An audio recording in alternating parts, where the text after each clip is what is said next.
Well, hello, everybody. Welcome to Vox Lorcana Impromptu Speaking. You'll immediately notice there's no sound effects, no, excuse me, no theme song, and you'll shortly notice that there aren't presently other co-hosts. The Impromptu Speaking series is basically anytime any of the Vox Lorcana hosts want to say something, want to reach out to the community and have a chat about whatever is going on that may be outside of our normal monthly cadence. And with the announcements of excuse me, season 3, season of villainy, organized play, wanted to come out and just give that a little chat and a little attention. So if you're out there, welcome. Glad that you're here with us. Daniel may join us tonight. Not sure about that. I doubt Rebecca will. She's aware that I'm doing this, but as you can imagine, she's a busy woman out at D23. So I don't know that she will be able to chime in. However, if any of you want to join into the conversation, let me know. I'd be happy to have you on. Lee, I see you. Thanks for stopping on by. And yeah, we can have you crack the mic as well if you so choose. So with all that said, I think I want to set the table by saying thank you to Cooper, to Rochelle, to anybody at Ravensburger that had anything to do with the announcements this past weekend, whether it was the organized play announcements, whether it was the future of the game. There's a lot of hands that were involved, I'm certain, and I want to say thank you. In regards to organized play specifically, I had said previously, I believe this is a return to form for Ravensburger, and very grateful for that. This is where I think most of us expected organized play to be at season 2. Obviously, that didn't occur. There was a delay with the larger rollout for whatever reason, but we're here now, and glad for that. So thank you to those who were involved. Really pleased with what we've heard so far. Okay. First off, we already knew about what the CCQs, and there's 64 CCQ entries into nationals or continentals rather. I had originally interpreted that as there are 64 CCQs. That will not be the case. There is clarification this weekend. There will be 64 entries at CCQs throughout the year that are up for grabs. So some tournaments will have more than one available, such as the one at Gen Con that just passed. And I would imagine there will be a few others besides just the one at Gen Con this coming season. Pure speculation. But I would think that there will be some that have 2 for whatever reason they deem fit. Others just get the 1. Regardless, we already knew that was coming down the pipe. We've seen the Mother Gothel promo card and the playmat. And I know it's not Mother Gothel proper. She's just the feature art. Saw those given out, I believe, for the first time this weekend at D23. So it was cool to see some of those in the wild, and the card does look fantastic.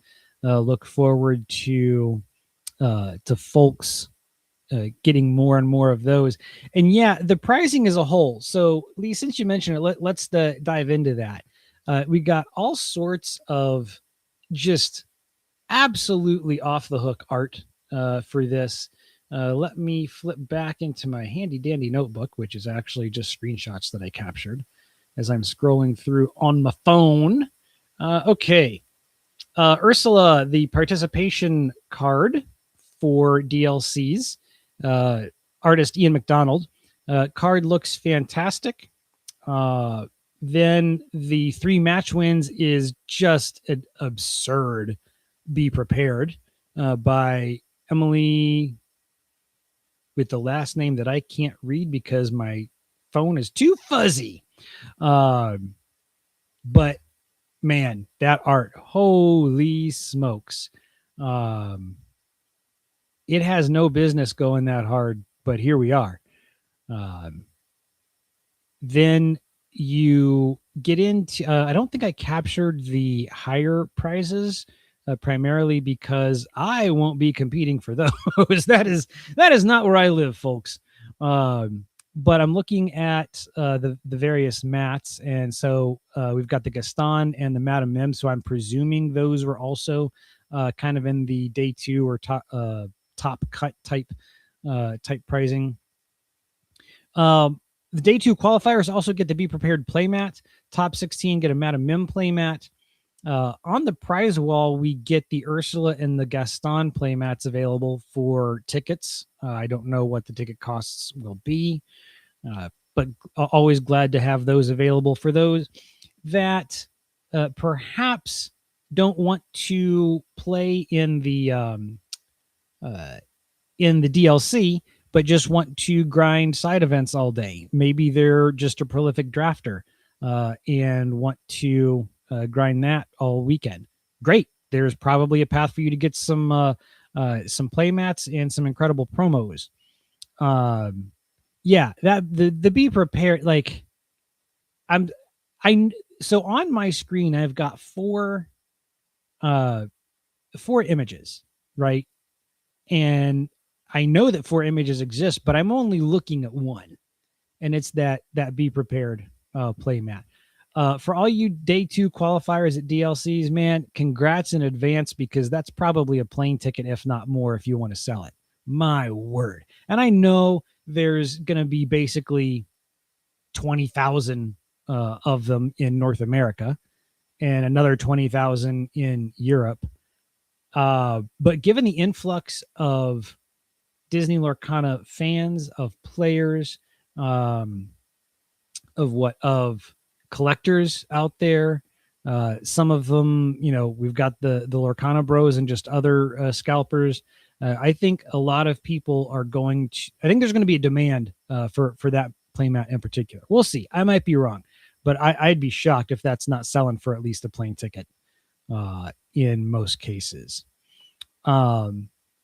Yeah, day two in Milwaukee. So I won't be in Milwaukee more than likely. I'd handicap that at a 20% chance. I know a lot of people are excited for that because that one is probably the most centrally located in the States. And that's not particularly central, but, I think if they moved to Chicago, it's going to be much more expensive convention space. And we need to remember that in the States, they doubled the capacity. Those events are now going to be 4,000 plus seating, which, again, welcome news. Love that. I didn't catch 4,096. Right. I didn't catch, and Lee, maybe you did, if it's going to be two separate flights, such as what Europe is, or if it's going to be just all one large tournament, similar to some of the larger events that we've seen in other games. No, I'm not sure about that, but regardless, just the fact that they have that many seats available, and then I would presume there's going to be attendees on top of that, which, man, fantastic. We'll come back around to that capacity in a bit. I think we need to unpack a little bit about kind of what that means. We also had and I know for my co-host Daniel, this was the biggest win for him. We also had the youth tournament announced, which was absolutely huge. I know a lot of people have been eager for this almost right out of the gate. And their hopes will finally be realized in the Season of Villainy. We have Syndrome as the feature art for that. Top 64 in those youth tournaments will get a a foil version. There also have the participation non-foil version, and then the top 8 will get the Syndrome playmat. There will be 2 divisions of those youth tournaments. I think they said it was ages 9 through 12, and then 13 through 17. You are welcome if you are in those age ranges. You're still welcome to play in the main DLC. This is just an alternate tournament that you can participate in if you want to. It's. I know the other games already have this. I'm glad they do. I will be curious to see how they handle parents. I mean, in the main DLC, you have the option for dedicated seating. Well, that obviously can't happen for all the kids in youth tournament. I don't know if parents will have to sit to the side, if they can sit behind them. I have no idea. I've never really attended a youth tournament before, so I'm not sure how all that will work, but I'll let other people who are more experienced than me at that handle those details. I'm just glad that they're doing it at all. There's a couple of really important, I think, reasons to have this. Part of it, as Lee said, is to really try to capture that next generation of players, and give them a place where they can compete with folks that are more their peers, to be honest. Imagine if you're 10 years old and your first round opponent is Zan Syed. Like, good luck. I'm not saying that Zan can't lose. That could happen, and that the 10-year-old could win. It's just not likely to occur. And, you just don't want some of these younger players getting bodied all day like that. And to be honest, I saw some of that play out even at our local scene in Set Champs, where some of our kids who are 10, 11, 12 years old, and we're a relatively friendly group. Like we're I don't want to say casual. That's not it at all. Tucson has some incredibly fierce players, but we're an extremely friendly, welcoming bunch, and yet we are still cutthroat when it comes to even just regular Set Champs. And I've seen kids, and I've tried to prepare them and their parents. It's like, we would love to have you if that's something you want to do, but you need to be prepared that this is a prize fight. Like protect yourself at all times, keep your gloves up. And they've just left in tears out of no fault of the winning opponent. Like they were as gracious as they could be, but it was just such a demoralizing beatdown. And I think there is something different when a child loses to someone that is more closely to them in their age than an adult. So yeah, I look forward to that. There's also some potential concerns, and I know some parents have brought this up about safety. They're not super comfortable with their kids participating in an event with so many adults that they don't know, and people are coming from across the country. I can't say that that's not valid. At the same time, I have to question that a little bit, because they're still in the same room. There's nothing, I don't think, that's going to be preventing adults at various times from still being around the kids and interacting, maybe not in the tournament specifically. But it's not like every single person in there is getting FBI fingerprint checked. So I don't know how much I put stock in that, but if parents are saying it's a concern, okay. Like I'm not a parent. I'm not their parent. I can't say that they're wrong. I just don't know how much a youth tournament truly alleviates that. In any case, very glad that we're having that. I look forward to Lily being able to participate in her first youth tournament at a DLC. She actually participated in one at the Glimmer Games, which was a CCQ level event out in Sacramento. I say that somewhat loosely because there was stuff for everybody. That was such a fantastic event. I hope they're going to do it again. I believe they are working on that. But yeah, hopefully we see the Glimmer Games in March again up in Northern California. That they had Disney Lorcana trivia, they had coloring contests, they had just free play areas, they had, of course, your normal on-demand events going on all the time. They had the youth tournament, which we were just talking about.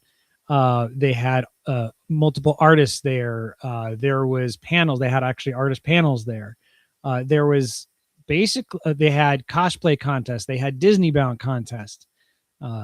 All sorts of stuff going on, and that was great to see. In my mind, I'm not at a ton of CCQs, but that was kind of the model for any other CCQ, in that it's not just the tournament. That if you're trying to bring in the greater Lorcana family from the region or the nation, try to offer some of those other experiences. And I thought they did a very, very good job with that. Okay, moving on. So this one, local qualifiers is what I'm talking about. This is a new store level program, and this is where I have a couple of questions. I don't question the program or the validity of it. I'm glad they're doing it. What it is that the top players from each set championship qualify for this local qualifier, which will be kind of a pseudo local regional larger event where I think they said it was top 8 go to top 8 at set champs qualify for the local qualifiers. The art for the prizing there is the regular art of Brave Little Taylor that was used for the Golden Mickey, but this time it's just the regular art behind it. Artist for that, of course, is Nicholas Cole. Right, ungolded. I love the look of the art, by the way. I'd never seen it ungolded before in its natural form. I think it's fantastic. It says earn promo cards and an invite to your region's championship event. So my biggest question is, what is the championship event? Is it a local CCQ? That doesn't seem to make sense to me, because you can just get a ticket. Is it a DLC? That could be. Is their championship event their continentals? Is that what they're talking about? I don't know. Unfortunately, I needed to be on the road, and this was announced at the tail end of the presentation. So I didn't get a chance to listen in too much to what they were saying. I kind of glanced down at the art and then had to put it away. But yeah, I'm not sure exactly what that regional championship event is, what they're talking about that in the slide. But regardless, you win that, you get qualified for something that's bigger than that. If I'm okay if it's the next DLC. What I didn't want to see is set champ winners going to DLC. I didn't want to see that. Set champs, there's so many that if you guaranteed spots to set champs winners into the next DLC, that's so many people. So I really had concerns about that. But if there's one extra layer of abstraction, so to speak, above the set champs, and then even if it was the top 8 from these regionals get to go to the next DLC, I'd still be fine with that. But yeah, there's going to be another layer. Yeah, there could be. I just don't know. But yeah, it'll qualify you for whatever's after local qualifiers. And I think that's fine. I think that will help give a clearer path, and especially if they do make that in between layer. You've got set champs, local qualifiers, then that in between layer, then DLCs, or even continentals, whichever one. I think it's fine. I think that's perfectly fine. And either way they do it, you've laid out the stepping stones on not just how to get to continentals and worlds, but it also honestly kind of creates it creates kind of a natural tier structure. Like most people kind of know where they stand in their own meta. uh they may not know where they stand in their city or their state or their local region. But then if they do well there, and they can say, okay, I finished top 8 or top 16 in whatever this next layer is. And then if they do well at the next level, I finished top 8 or top 16 in DLCs or continentals. It kind of really sets the hierarchy. I think it's the best overall measuring stick that we've been offered so far. Yeah, exactly. The fringe decks are going to get the sideways wins, and I'm here for it. Like I think that's great. What that will do, I think it will kind of separate the types of players in the sense that if you can do well against those out of nowhere decks or those fringe decks, things that people weren't ready for,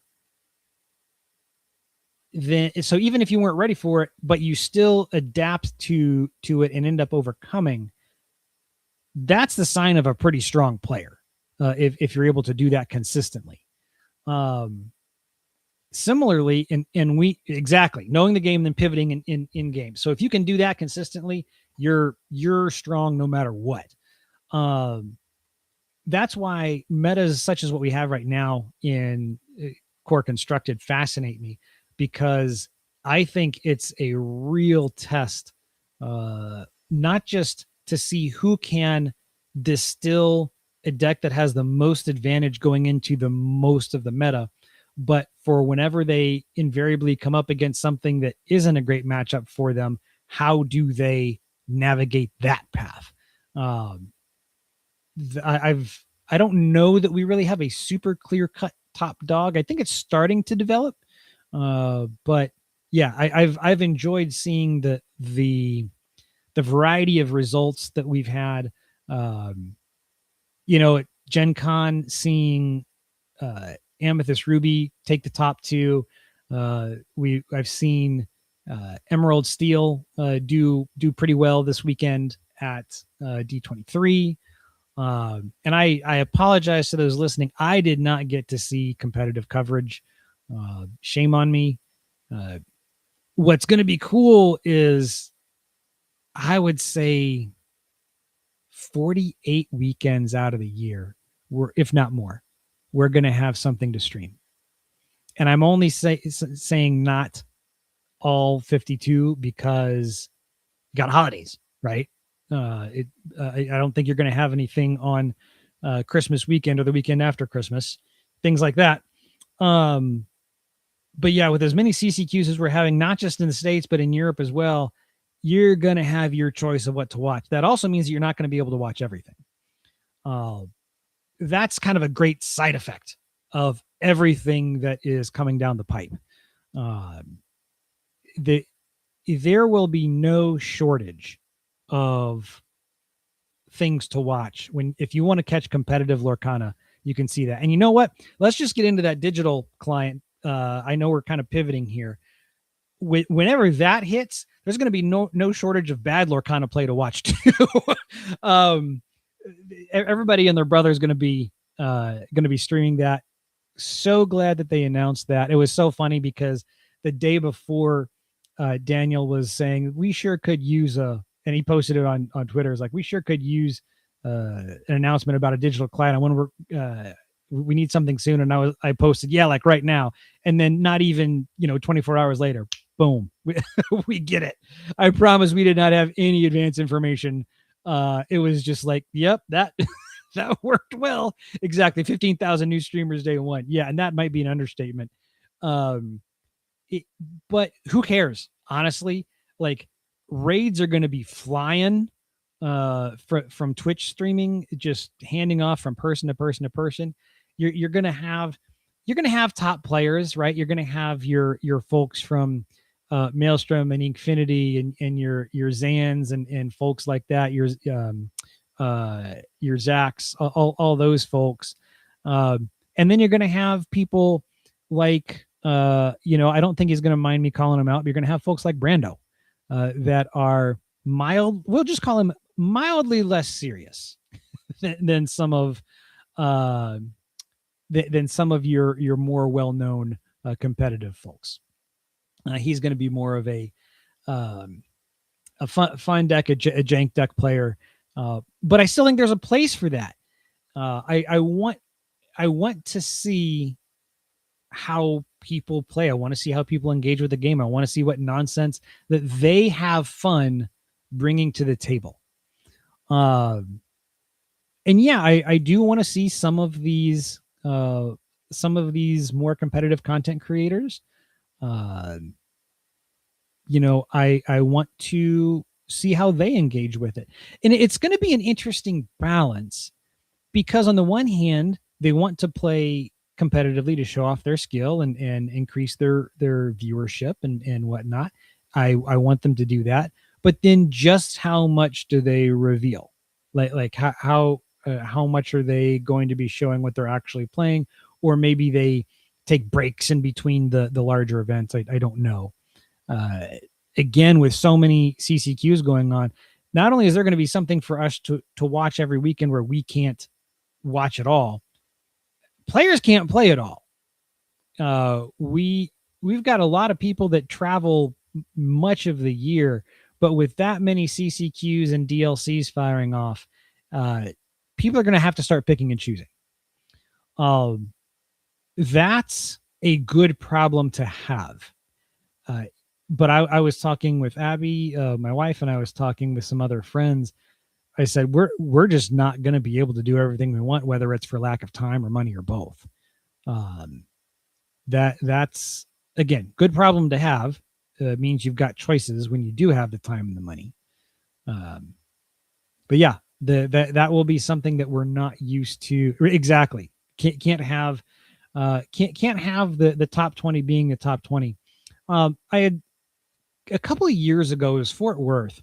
I was talking with some folks at my local meta, and one of them was saying, yeah, he had a goal to be a day two, a regular day two player. And I said, not even the best players in the game make day two every DLC. That's such a outlandish, practically statistically impossible thing, other than for about 50 human beings on the planet, and maybe not even that. Time and chance happeneth to them all. People's decks just scrub out at the worst times. And there's nothing you can do about that. It happens, and there's no shame in that in that either.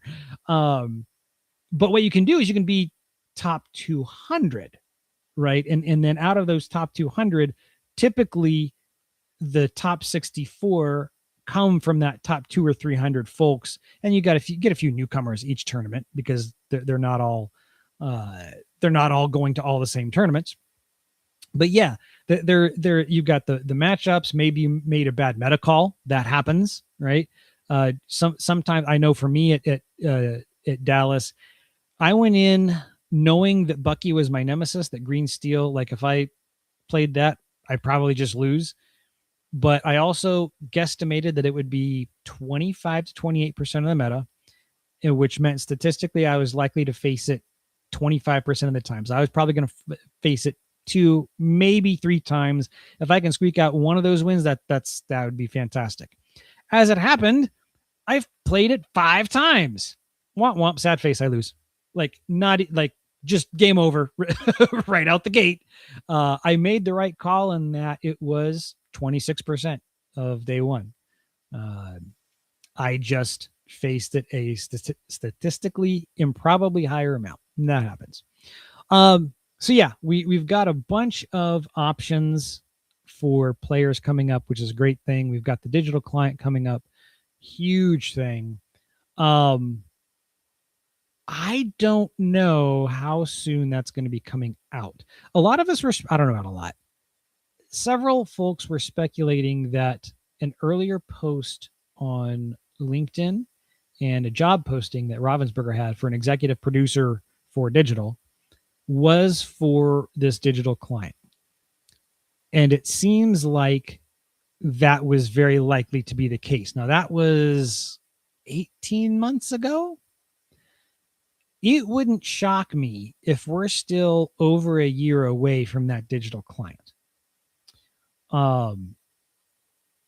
But what this tells me is that they are at least far enough along in development and in financial commitment that they are comfortable at least making it known to the players, yes, it is happening. And then that link that you sign up for, it's basically just a newsletter links to keep you apprised of development. I would be willing to bet they're also going to throw in other non-digital client related news in there. They would be foolish not to. But yeah, I think that's exactly right, Lee. Late 2027, if we're lucky. I think if I was a betting man, I'm saying I think first quarter 2028 might be reasonable. I do think late 2027 is possible. I don't know that we're gonna get it. We'll see what happens. But regardless, like I don't think it's imminent. Like I don't think this is we're 3 months from now we're gonna launch. No. I just can't see that happening. Yeah, D23 20, hopefully we have it by then, because that'd be what, 2 years from now. Hopefully we have it by then. I typically look at it for something like this as a 3-year ramp.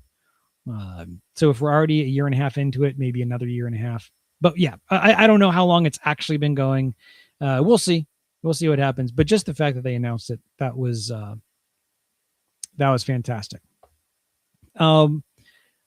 Let's talk about kind of what this means in the periphery. And what I mean by that is okay, so they doubled capacity, right? But we also want to kind of take a look at the dates for dates and locations for some of these. London, yeah, I'll just mention that's not cheap. That's a big deal. Unfortunately, I don't think a lot of the folks from the States are going to be able to plan a trip to London in that short a time frame, which is great for the European players, folks who are a little bit closer. But yeah, having to fly across that pond, that's a bit of a financial struggle on such short notice to make that a trip for a lot of people. But London's not cheap. Like that's a big investment for them to make. I'm glad they did. Flipping, I don't know anything about the rest of the European sites, so I'm not going to talk about that. Let's just look at numbers. The fact that there is 5 each, we already know that means more money is being outlaid. The fact that in North America, capacity is at least doubled as far as the main event goes. And then who knows what they're doing with the attendee tickets. If those are also doubled, we know there's going to be some, right? So, but just the fact that they're at least doubling the tournament, that means more tickets. That means probably more, larger venues. That means more money. So you've got potentially bigger venues. You've got more events at all. You've got tons of CCQs. All of that translates to significant amounts of money being outlaid. Right. More. Yeah. Just piling it on. And I don't know if people have a proper appreciation for just how expensive organized play is. It is absurdly expensive to rent these venues and run this stuff. I mean, just arguably prohibitively expensive. And I say that because many publishers do not view organized play as an acquisition event. Organized play is retention. So it's aiming to keep the players that you already have. And those two get different amounts of money. So depending on how Ravensburger views it, if they view it as retention, it's still expensive. Oh yeah, D20, anything at Disney is going to just be preposterously expensive. Absolutely. Glad to have you here, Stephen. Hey, Bob. So yeah, they've put out significant amounts of money for this. A company doesn't do that without having a strong commitment. They also don't do that without having shown return on investment in the past. I take Ravensburger overall to be a generally conservative company, partly because they're privately owned, partly because we haven't seen a bunch of extravagant outlays from them in expenditures. That trend is kind of borne itself out with Villainous and how they ramped up that product line. They showed that they were able to be successful with Villainous. They expanded out their product licensing and the types of products they were offering. They eventually got both Star Wars and Marvel licensing for that as well. That was parlayed then into this TCG agreement that they have with Disney. And they started somewhat conservatively, and then they have expanded it very judiciously over time. Now, it did not expand at a rate that I wanted it to. I was one of the more not belligerent, but I was vocally disappointed with their season 2 rollout, and just how season 2 was kind of handled in general. But they have shown that they can be successful with it, and so I believe since they showed they could be successful, more resources were given, and I think that's going to be the standard operating procedure. And I'm pulling numbers out of the sky. Here's $10 million. Okay, we didn't lose money with it. We were able to show this results. Here's the metrics that support it. Okay, cool. Next season, you get 15 million. Next season, you get 22 million, et cetera, et cetera. Just like anything, this stuff has a budget. Set creation has a budget. Organized play every year has a budget. Part of the reason I know that it has a budget is because they are going to Tampa the weekend before Christmas. I bet that venue, they could have called that venue and be like, yeah, what days that week do you want to go? I don't know. Which ones do you have available? All of them. All of them are available. You know what? You could call the week of, they'll be available. Yeah, that's going to be tough for a number of reasons. First off, that's a big ask to have people come to your large premiere event when they've got family commitments. Travel that weekend is going to be insane. It's not quite Thanksgiving weekend bad, but it's still bad. You're going to have college folks that are going home, visiting family. They're going to be off. That's just tough. That's tough all around. So, yeah, I didn't even think about the hotel aspect, Stephen. Thank you. Yeah, that's so. I think what they did, looking at choices like that, Milwaukee, I believe, was a more economical choice for them. I don't know. I know nothing about Portland. Las Vegas is not cheap. I know that. So they're putting some money down for that. But what, and I'm sure Toronto's not cheap. I don't know. I'm not sure about, but I is Pastimes going to be running it again, Lee? I don't know. In any case, what I look at for this is that they have taken whatever budget that was given and stretched it as much as they could. Okay, thank you. Yeah, there. Well, sure. You do have the exchange rate advantage, but expensive is still expensive, relatively speaking. And the one thing I have no clue about is Toronto more expensive than Vancouver. I don't know anything about that. Well, Lee, you've identified the problem. Now you know how to fix it. I know it's not necessarily that simple. You've got plenty of time to get a passport if you want. Just the fact that they have made these 10 events, and I initially I was thinking I wanted there to be 6. Now I've kind of walked back from that. 5 I think is plenty, because when you include continentals for each region, that is basically the 6th event. So what that equates to is basically every 8 to 9 weeks we're getting a family reunion, and that is glorious. Absolutely love that. Super enthused about that frequency. I think we can kind of intuit that chances are a year from now in August, late August, we're probably looking at continentals again. And that kind of leads me to the second miss. So the first one was that Tampa scheduling.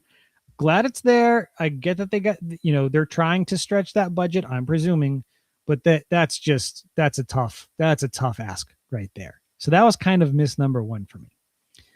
Miss number 2 is the lack of information, and this is maybe only a half of a miss, because we'll see what they say at Continentals. It's entirely possible they're waiting for Continentals to say anything about this, but no information about Worlds, either this year or next year.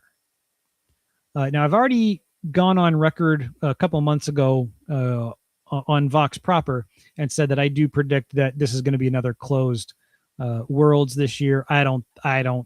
Nothing has changed my mind in the 6 to 8 weeks since I've said that.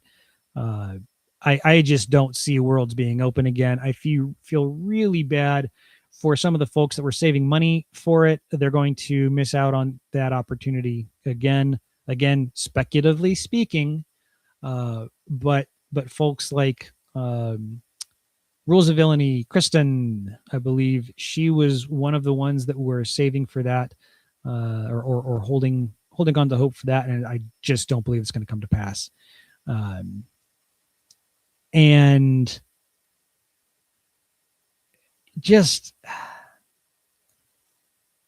not having, I don't understand why Worlds isn't open unless it's just a space issue, and again, money. So Lee, I'm not going to get into, it's a good question. So Lee's asking, didn't they give a reason for why Worlds was closed for season 1? A reason was given. I did not find it to be satisfactory. I think someone at Ravensburger believed it to be truthful. I do not believe it was the whole truth. And that's just going to be where I leave it. It was, to my thinking, it was not a satisfactory response. And it's honestly still I think it'll always be a sore subject for me to talk about that. That could be the burn scar on the face that never goes away for me. Um, it's tough just because of how it was handled. Um, but what I find challenging about it right now, and we kind of seen this pattern, why is information about worlds held on to like it's a state secret? Um, it doesn't make sense to me. And so again, I said they could be waiting for Continentals to discuss this. Honestly, I hope they are, and that's fine. Part of the challenge is the only precedence we have for this is season 1, and they announced when it was going to be and the fact that it was going to be closed way too late. I am of the camp that we're big boys and girls. We can handle bad news. So just give us that unpleasant news. Just be upfront with it. Let us digest it. And not just be upfront with it, but give it to us in a timely manner. I just don't see reason to have to hold on to that. So once you know, let us know. Sorry guys, not going to be open. We know it's not what you wanted to hear, but just not going to happen this year. Okay, sucks. I've publicly said before, to love a TCG is to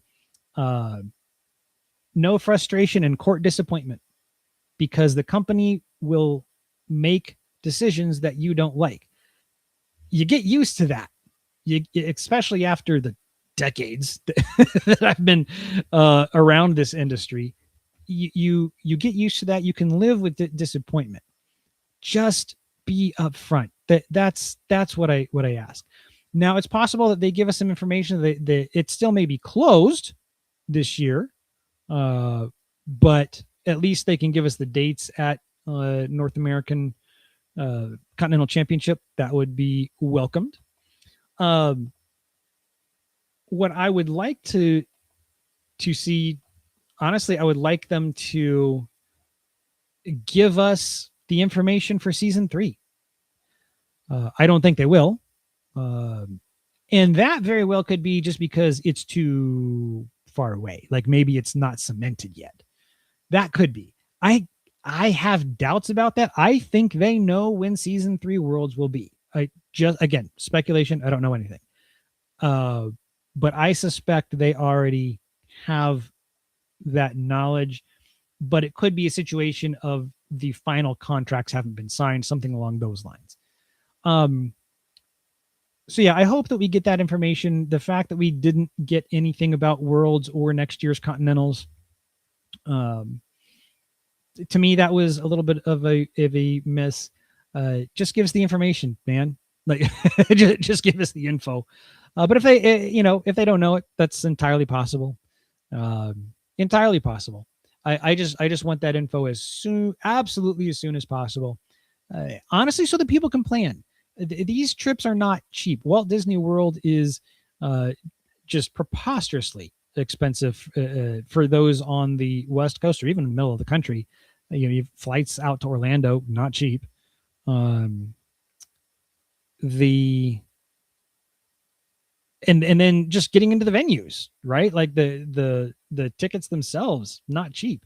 Now for Continentals, you don't have to get a ticket into Disneyland. You can just go to the event itself, and that's great. Honestly, that's a huge win. So you don't have to do that, but if you're going to Disney World, chances are you're going to you're going to one of the actual parks. Stephen asked if they had said about Worlds what they said about digital client, would that be better or worse than saying nothing? That's an interesting question. If they told me that information was coming, that's better. If they told me that there's a way to get on a list for it, that's better. Best, of course, is at least even if it's Worlds is closed, here's the dates, I'll still take that.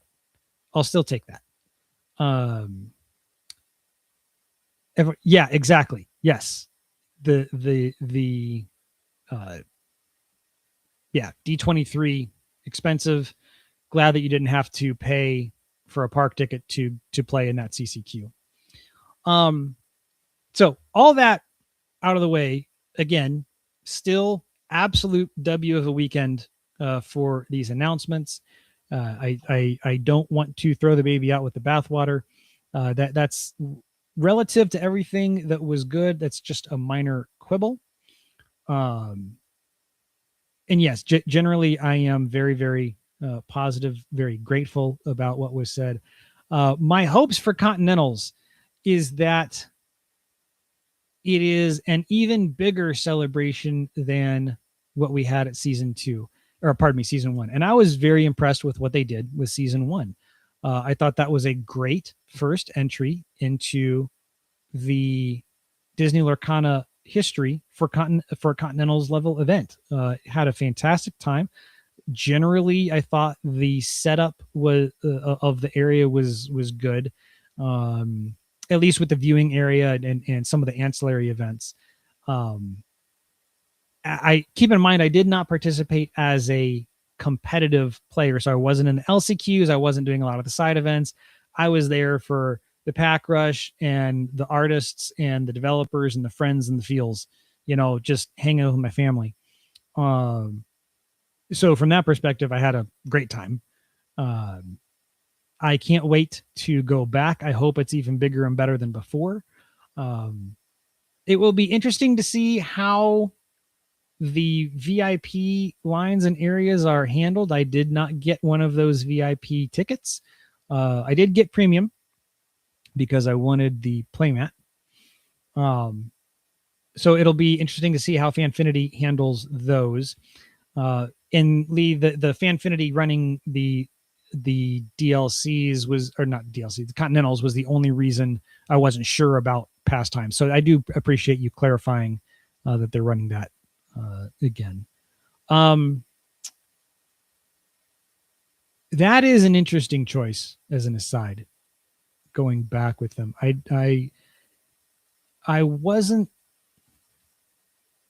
did not enjoy Pastime service as much as I enjoyed other tournament organizers' service for events in the past.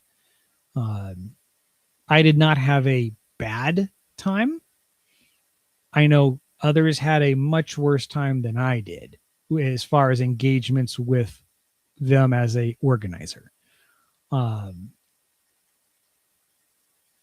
It's entirely possible that they've taken a bunch of lessons learned back and are figuring out how to improve. And you know what? I hope they do. I hope that's what happens. And maybe season 3 comes around and things are light years better. I will give them the benefit of the doubt that that's what's going to occur. We've said in the past, as Disney Lorcana players, we've got a bunch of people who are used to Disney level customer service, and that's almost unfair to any tournament organizer. We have a different level of expectation, not just of customer service, but even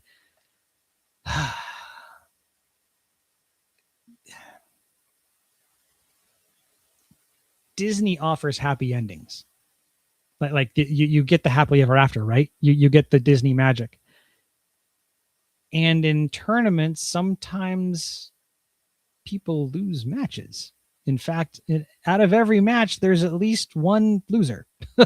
That leads to some feel bads. And so when people are carrying those feel bads to a customer service desk where they're already not having the greatest of weekend, it's almost an unfair situation, because now that person who's expecting Disney level customer service, for me, it could even be for an unrelated reason, and they don't get it. That's kind of unfair, but it doesn't matter. That's what the expectation is. And eventually some tournament organizer is going to rise to that expectation, and it's going to be great. And we'll see if it can be Pastimes. But yeah, I hope that this year is even bigger and better at Continentals. I hope, we've got the 3 artist signings again. Tom Bancroft, that's already huge. Like, can't wait to get that dude's autograph on a Mushu. I keep in mind, I play mostly socially. I play mostly multiplayer. I played the tar out of that Ruby Steel Mushu. Love that card. I've played it both in just pure Mushu theme deck. I've played it in Ruby Steel Challenge Matters decks. Just love it. So that's just kind of one extra level of excitement on top of the fact that dude illustrated a legend. Yeah, Lee, for sure. I'll play Coconut eventually. Now, full disclosure, work is kicking my tail, and part of the reason, super full disclosure, part of the reason I'm doing this is because I'm avoiding work right now. Once this stream is done, I've got to go back to my work computer and work on some stuff for quite a while. But yeah, I will play Coconut once I have the mental bandwidth to actually process out a deck. Seeing some of the changes to those Coconut cards didn't surprise me in the least, especially that Robin Hood card. Like, as soon as I saw that, I'm like, well, I'm building that, and then they didn't give me enough time. They changed that pretty quick. I was on the fence about Mufasa. I wasn't sure if they were going to change how much ink he generated. Absolutely, Stephen. Happy to be here. And I'll get to your question in just a second. I think that Donald Duck change takes a good card and makes it even more gooder. Yeah, and you know, it's good. It's still beta, so they absolutely can freely do that. I'm glad that they are. I'm glad that they're responsive at this juncture. What I would say is, so there's two kind of modes of thought. If they're going to be rolling out not a new set of 18 with every set, although I would love, like, I do hope they do that. I hope there's 18 new coconuts each set until we get at least 64. That's besides the point. If coconut cards are intended to rotate out at some point, then I think it's fine. They can manipulate them mid-season. I don't really care about that. If coconuts are intended to be basically infinity, like they're printed and they just can be used forever, then I think we have to be very, very judicious because about changing them quickly. Or not, I shouldn't say quickly, but just about changing them at all, because eventually, and we've seen this with other games, you're going to get these staples for that format. You're going to have alternate art staples. You're going to have fancy versions. Some are going to be, 3 figures, if not more. People are going to bling out their decks, and then you change a coconut, and suddenly either a particular staple is less valuable, or someone's entire deck is not especially viable anymore. And people who have invested that money start to get pretty uppity pretty quick about that. So I hope, yeah. So I don't, if the coconuts themselves stay digital, I don't care about that. Like, that's fine. I don't care if they print those or not. I'm talking about, like, Source of the Vine, right? That could be a coconut type staple. If we get in a collector's booster, or let's say a curator's collection, like stained glass rare variant of that, and that's, somewhere, let's say, I don't know, $300, $500, just because A, it's rare, B, it's super playable. And then suddenly they make a change to a coconut that for whatever reason makes that less playable. You're impacting the value of folks. I don't want to say investments, but collectibles, and people don't take kindly to that. We've seen this happen in other games. So you've got to be careful about making changes downstream. Not to say it can't happen. It definitely should. When things are ban worthy or whatever, they got to do what they got to do. But yeah, just point being, if coconuts are meant to rotate out, whatever, it's fine. Do whatever you want. If they're meant to be permanent, now you got to be careful. Okay, let me scroll back up. Because Stephen, you had a question. There we go. Not a question, but just a comment. Ravensburger will take tournament organization in house. I think the lore guide community does strive for Disney level service. So, to the second comment, yes, 10,000% agree. And in fact, we had several distinguished lore guides on the program a few months ago, and they talked about that exact comment. In fact, several of them, if not all of them, have read the books that Disney puts out on Disney level service because they want to strive for that, which was fantastic just for professional development in its own right, but just commitment to their craft. Absolutely love that they're doing that. I'm glad that they are. And I think that should be required for whoever is doing the tournament organization for these larger Disney Lorcana events. As for Ravensburger taking TO in-house, I'm less certain about that. Maybe they will. I can't say that they won't. I don't know if they will. It's also possible, I don't know how likely this is, but maybe Disney brings it in-house. Ravensburger makes more sense from the perspective of they hear feedback. They're at all of these events. They already know more about tournament organization than Disney does. But Disney knows more about how to bring the magic than any other entity in the universe. They don't know right now how to organize a tournament to save their soul, but they know how to bring customer service. So I don't know. Either one of those I could see taking it. I don't know which it would be. I don't know how soon it would be. But I do think somebody brings it in-house. I do think eventually that's in the cards. I just don't know who or when. The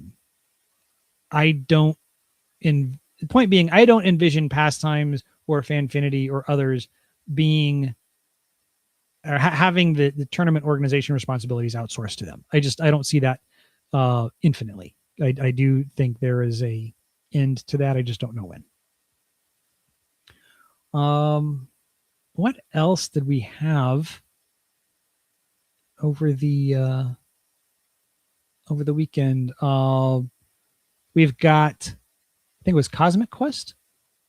I don't. I was at the LGS when the Friday night stream was on. He was streaming it, but I didn't have great notes from that. But it was the set that's going to be in Spice. That is second set of 2027 because that's next year, right? Goodness gracious. Space. Yes. I don't know if you saw me reach out to Jared, but I was like, Flounder in space, yo. And also Flounder Illustrious when. The fact that we have a space set makes me hope. I'm opening myself up to injury here, but it makes me hope that we get Wally, because that just seems to make sense. So that's kind of my speculation for that set. I'm a bit curious as to why we're going into space this soon. Now, maybe it is just for Wally, because it does make sense thematically, but like I still want to know more about Lorcana and Hyperia City and all that kind of stuff. But still, I whatever they do, I expect it to be fun. I love kind of the retro futuristic vibe they gave in that key art. That I thought that was very fun. Liam kind of equated it to the Jetsons, which I thought was a good corollary there. Yeah, that's a good point, Stephen. No movie IPs were announced this week. Um, I don't know why that is. I speculate that is part of the Elaine Chase effect. I wonder if she said we want to keep those a little closer to the vest and reveal them more strategically throughout the year. Kind of, it's two different schools of thought. People were super excited when they got the Pocahontas drop and things like that. It's like, oh yeah, we got, can't wait for that. And when they announced Pixar would be coming, like that was huge, right? But that was so far off that it was almost fake. Um, like 2026 isn't a real year type of thing.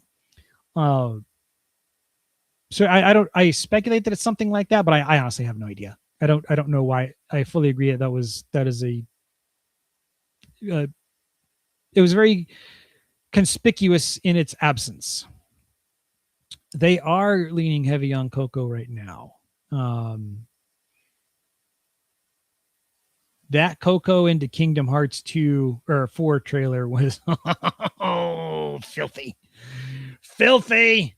I know some people have speculated that it's an indication that, yeah, exactly. Some people think that because we've got the Vine and the Vinelings look similar to the Heartless, that we're going to get Kingdom Hearts in Hyperia City. I don't know if I buy that. I can't say they're wrong. And I can't say they're wrong. I'm not sure that I buy that. If that happens, I don't know. I might faint.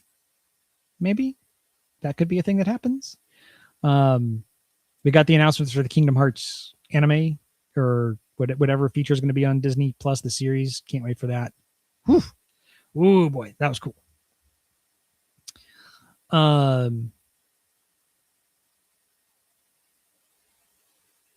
Oh, thank you for the clarification, Shadow. Pixie Hollow was announced. That was, and I am not, full disclosure, I am not a huge Disney aficionado. I didn't grow up with, Disney Channel. To be honest, I'd never even heard of Pixie Hollow. That was, so when I saw that, I was like, oh, all right. I don't know if that's where Tinkerbell comes from. I don't blame anybody for being, big into that. I'm glad that they are. I love the passion. I just don't have that level of knowledge or nostalgia. But yeah, Pixie Hollow, that's right. And we got a nice new splash, not splash page, but big wide key art for that. When I saw that, I thought that was going to be a playmat. Maybe it will. I'm not sure. But that was my first thought when I saw it is whenever that comes out, we're going to get the Pixie Hollow mat. There were several people out in the Disney Lorcanosphere. Enchanted Kim comes to mind that were actually very excited about Pixie Hollow. I believe Kim over across the pond was going to be big into that as well. So yeah, that's correct. Thank you for the correction, Shadow. Really, really appreciate that. Yeah, we will be getting Pixie Hollow. That was interesting. Just anything new like that is always an interesting addition. We got the next iteration of the Curators Collection, which is going to be Beauty and the Beast. For me, I appreciated the art style and the foil style a little bit more for this version of the Curators Collection than the Heroines edition. That's not to say that it was bad. I enjoy the aesthetic for this a little bit more. Pause. What are you talking about, Lee? Anyway, the gorgeous box. Oh, gotcha. Okay. So yeah, I thought that was cool. What else? How do we not talk about the illustrious cards and the serialized cards? Great look to them. Love how prominent the illustrator's name is. curious if you have illustrators that you would like to see featured. I know for me, I want to see Brian Weiss on there, just for history. I would love to see Tom Bancroft get an illustrious version. Continue to see him do well. I am not as big of a fan of Ian McDonald's works as some folks are. His stuff, like where I think it works really, really well. But as a whole, I'm not an aficionado for his stuff. Who else? Heidi Neunhofer, she'd be great. I think she does a fantastic job. Nicholas Cole would love to see. Yeah. So I would like to. Right. Let's talk about no one's even going to see one of those illustrious cards, right? Because there's only like 130 plus of them in total per set. Aubrey Archer, great artist. She would be fantastic. Coney, fantastic. John Loren, awesome. And I mean, the great thing is almost anybody they choose isn't bad, right? I mean, we've got some just absolutely filthy illustrators out there working on this game. I am of the belief that from what we know right now, I don't have a problem with collector boosters being introduced into the environment. Maybe I'm naive. That's entirely possible. I come from assorted games where they have existed for years. There's pluses and minuses to it. For this set, you know, I told my LGS, who's extremely supportive of his regulars, I would like 2 boxes. I think I was one of the first, if not the first, to reach out to him once Ravensburger confirmed they'd be coming. So I would like 2 collector's boxes. Those will very likely be the first, last, and only collector boxes that I ever actually purchase because they're so darn expensive. I would rather that money go to regular boxes or singles. But for the first set, I would like to rip a few collector's packs and immediately, of course, inevitably be financially disappointed from it because there's no way I'm getting that value back out, right? Like unless somehow miraculously a big old iconic or something comes my way. Even a Enchanted wouldn't really, more than likely wouldn't offset or exceed the value of that collector's box. Let's see what else we got. What else was on that stream? Digital Client we already talked about. They finished with that. Ink Dark coming out in. Do they give dates or just a quarter for Ink Dark? In any case, we get Hyperia City October. Yeah, it's at Q1. Okay. I'm hoping just for the 3 months cadence that it's January that we get it. Someone put together an image and speculated February. And then the set after that, which is the Galaxy Quest or whatnot, is Space Quest, whatever it is, 2 months after that. So they thought February and then April. That seems congested, but I also can't say that they're wrong. I have no idea. Is that who did it justice? Okay. Oh yeah, the Golden Hades. Forgot the Golden Hades. Thank you. I love that they are bringing him in. Fantastic villain. I don't know if I would have preferred anybody different. Again, I have no horse in the race in the sense that that's not a card I'm competing for. That's not something I'm going for. And I also don't lean towards or away from any particular villains. I don't know if I would have preferred a Maleficent there instead. She seems to be pretty popular. But I think Hades was a fine choice. Um, the the three different versions I thought was interesting. We've seen the two from Mickey. You know, we had the regular golden Mickeys and then the World Championship 1 of 1. Uh, so having a third version was interesting. One thing I like about those serialized villains, serialized Mickeys, whatever it is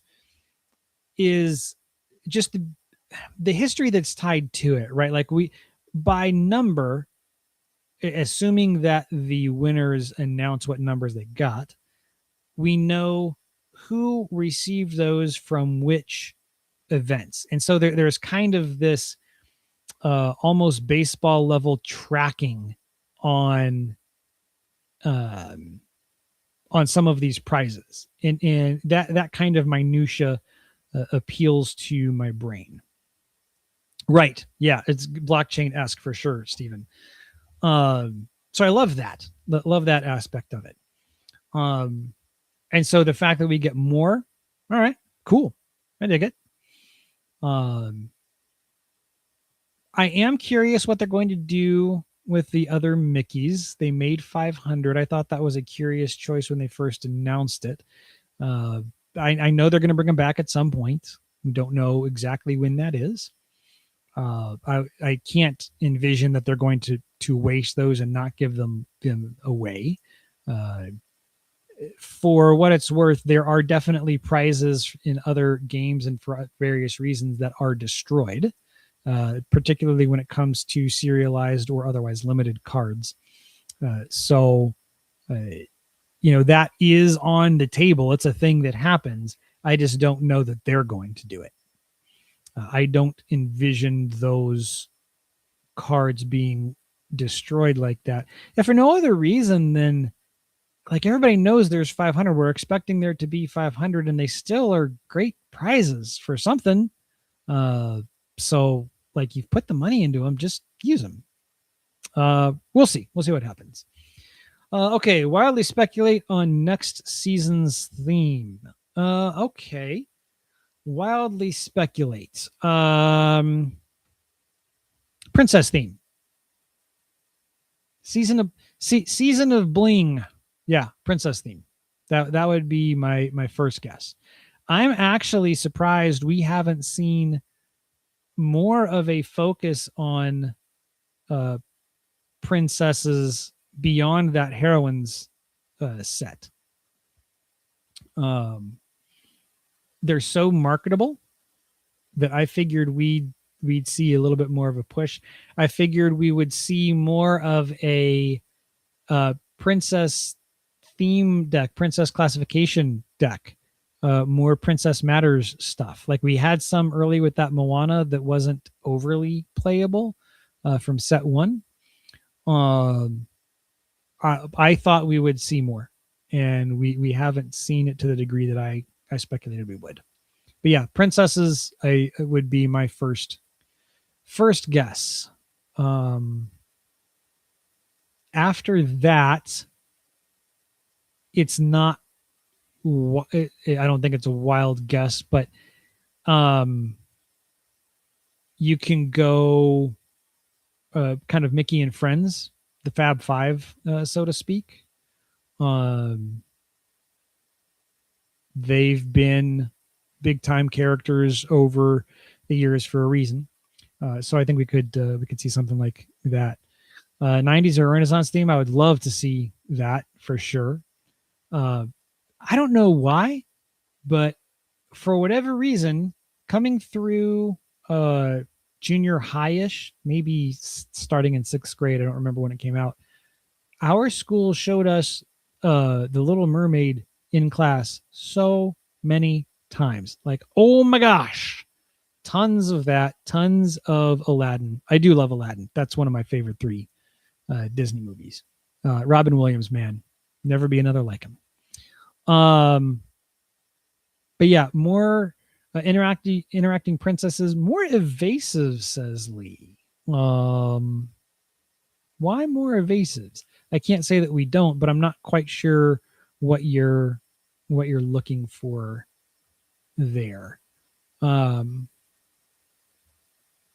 7 total evasives. I don't know. Maybe I'm biased, but I've seen so many evasives in emerald-based decks, particularly emerald purple. Evasives for days, man, and it could just be my local scene. Super heavy evasives right now.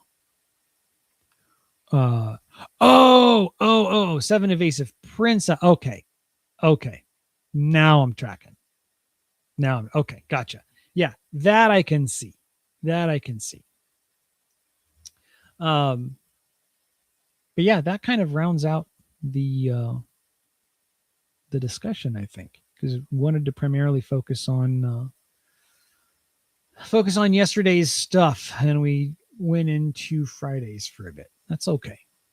Not upset with that. Any other questions or topics y'all wanted to get into? Yeah, I do see that advertisement. We're too close to the end. I'm not going to jump into Twitch and get rid of it.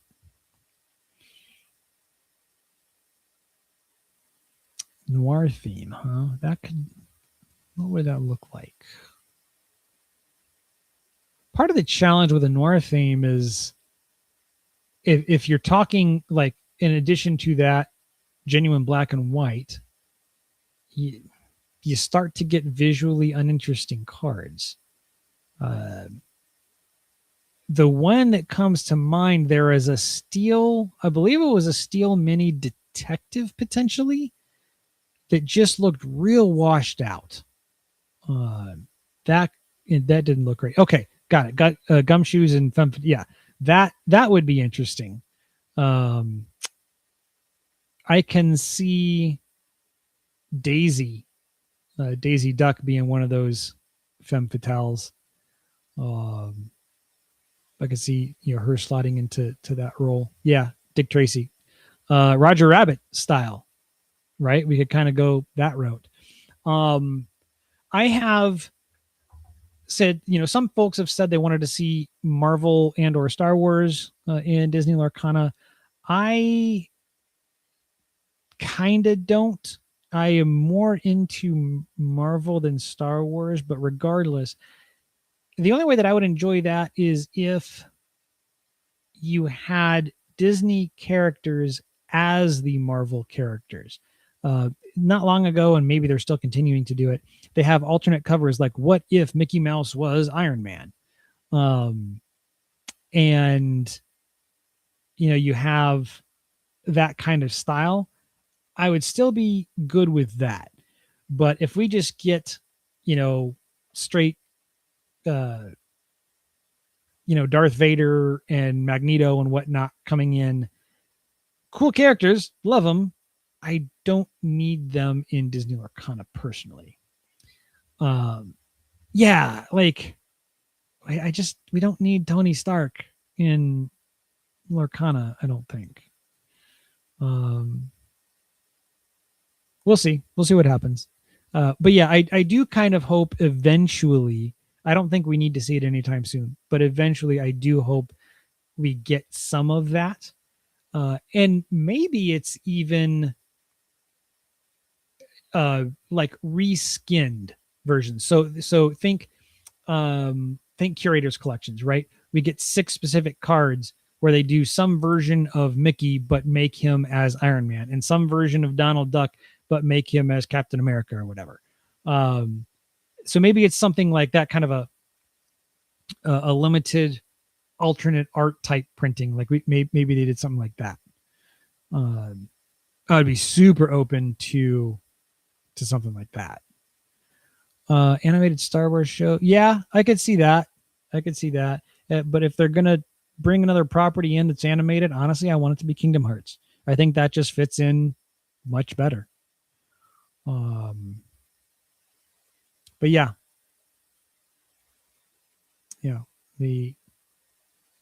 Exactly, Stephen. That's kind of what where I'm leaning towards.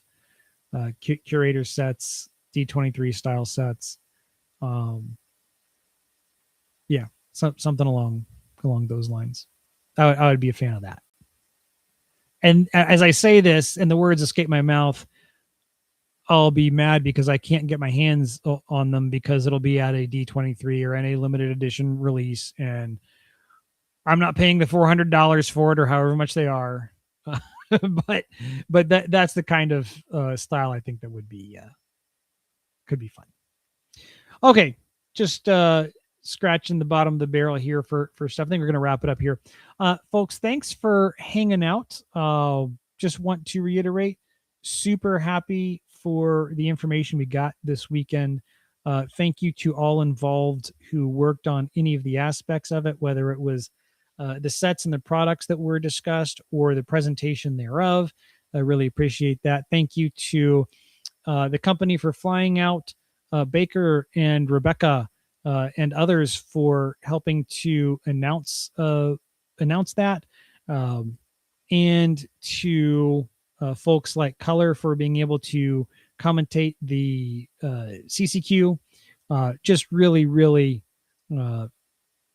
really glad for all of those contributions. Thank you to Ravensburger for your commitment to all of that. And yeah, we'll just keep enjoying Disney Lorcana. We will catch y'all down the road, folks. And remember, Lorcana means family. Thanks a lot.